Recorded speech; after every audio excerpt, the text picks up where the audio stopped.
Sneha sweet byte cake. তোমরা যারা গড়িয়া কিংবা গড়িয়ার আশেপাশে আছো তারা সকলেই একবার এই বোনটার থেকে কেক অর্ডার করে নিয়ে দেখতে পারো। বোনটা নিজের হাতে অনেক যত্ন সহকারে যে কোনো ধরনের কাস্টমাইজ কেক বাড়িতেই বানায়।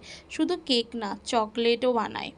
আমি এর আগে বোনের দেওয়া চকলেটও খেয়েছি, এত অপূর্ব সুন্দর বানিয়েছিল কি বলবো। এবারে হঠাৎ করেই বাড়িতে একটা কেক পাঠিয়েছে, তো এই কেকটা আজকে আমরা বাড়ির সকলে মিলে কেটে খেয়েছি।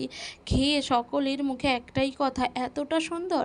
সত্যি বলতে কি, মিও আমরে, মন জিনিস এইসব জায়গা থেকে তো সুগার অ্যান্ড স্পাইস অনেক খেয়েছি, কিন্তু বাড়িতে বানানো কেক যে এতটা সুস্বাদু হয়, সত্যি বলছি আজ যদি শিল্পী তোমার হাতেই কেকটা বানানো না খেতাম তাহলে জানতেই পারতাম না। আর কেকটা এত সুন্দর ডেকোরেশন করে পাঠিয়েছিল, আমার তো কাটতেই ইচ্ছা করছিল না। তারপরে দীপ কিভাবে কাটবে ভেবে না পাওয়ায় আমি দীপের হাত থেকে ছুরিটা নিয়ে ঠিক এইভাবেই কাট করলাম। এখন চলো, কেকটা তো কাটা হয়ে গেছে, তাহলে এবার খেয়ে দেখা যাক। এটা যেহেতু পাইনঅ্যাপেল ফ্লেভারের ছিল, তাই ভিতরটা কতটা সুন্দর হয় তোমরা তো সেটা আগের ভিডিওতেই দেখে নিয়েছো।